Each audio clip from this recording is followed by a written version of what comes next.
I think so many American and Canadian expats come over here with a glamorized idea of what living in London is going to be like, or living in the UK is going to be like. They see TV shows, they see movies, they see photos of London, and they just are so excited to live here because they see the ideal. They don't see what it actually is going to entail. Hey guys, my name is Megan Ruth. I'm a Canadian living in London, England.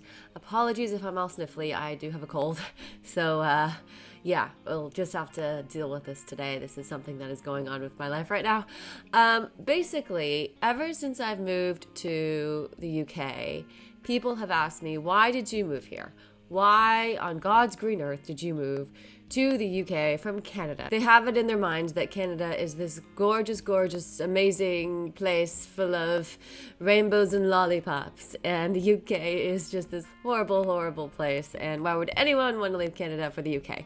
Of course, I'm over-exaggerating. But my point is that I think there's this consensus amongst British people that the UK isn't as nice as Canada. Although I've experienced this ever since I moved to the UK back in 2018, I feel like this has been much more severe now with everything that's going on in terms of inflation, the cost of living crisis, Brexit, everything that's going on really. And I just wanted to address it because it is something that I've been thinking about. Like, if I was a few years late, like if I was a few years younger, mind you, and I decided to move to the UK now instead of 4 years ago, would I still do it? Would I still move to the UK now with everything that's going on? And I think there's some things that we need to consider here. The first being that the UK is not the only country that's suffering. People are very quick to think that their country is the only one that is suffering and that there's no other country that is suffering as badly as them. And they often forget that there are other countries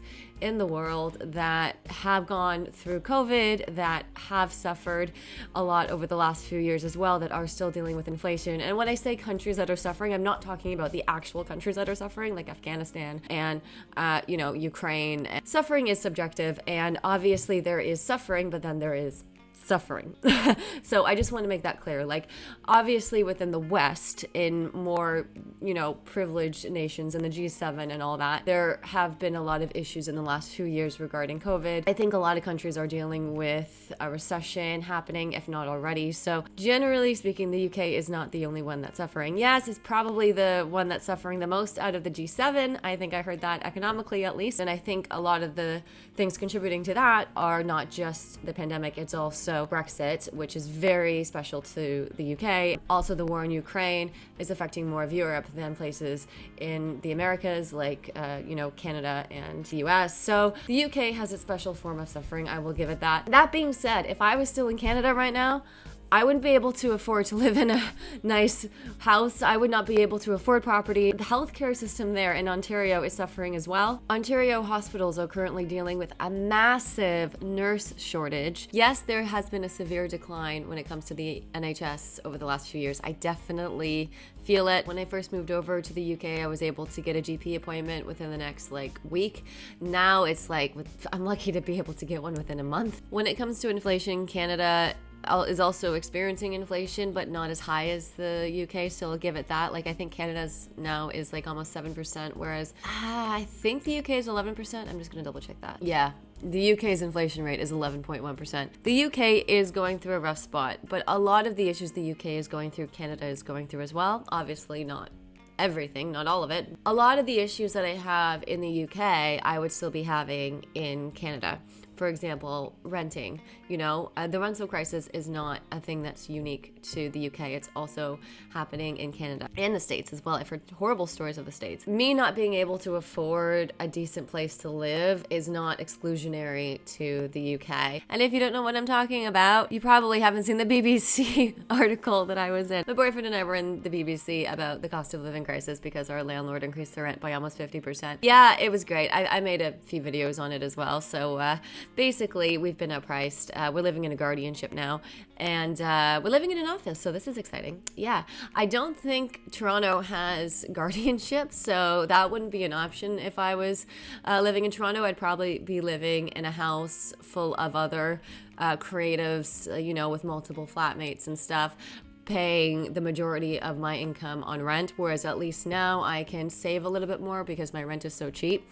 So I will give the UK that, or London that. There is that option. There's a little bit more options I find for people that can't afford their rent. I have a friend who is flat sitting. That's another option for people who can't afford to pay London rental prices.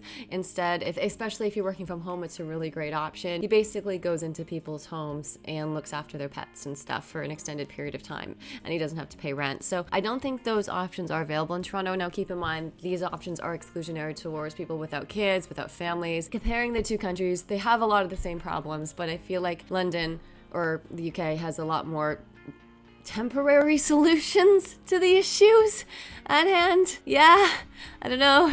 But Canada has gotten really expensive. Food is more expensive there than over in the UK. Groceries are a lot more expensive in Canada than over here. People can't afford to live in Canada either. So in terms of what's going on in the UK now, do I wish I stayed in Canada? No, because I'd be dealing with a lot of the same issues in Canada than I would be over here. And at least over here, you know, I have the option to still hop a really cheap flight to Europe. I think in Canada as well, I'd ultimately be spending more money because one of my passions is traveling, and it's expensive to travel anywhere in Canada, not to mention abroad. So the amount of money I'm saving just being able to travel living here is probably a lot.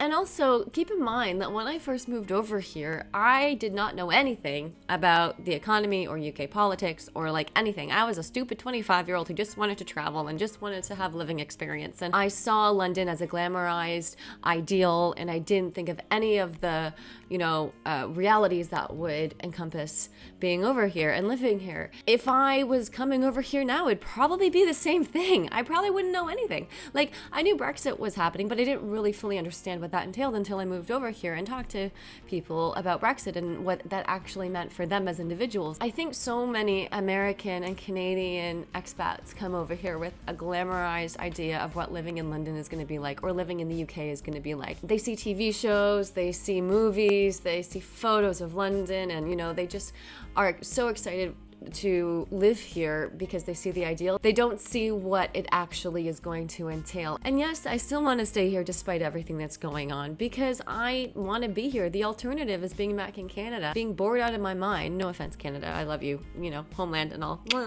But the lifestyle over there is not something that I identify with anymore. I'm a city girl through and through. Like, I love to live in London. I love to be able to, travel and, go places and have more of an adventurous life than just sit in, Canada and go to cottage country on the weekend, which is essentially what Canadians do.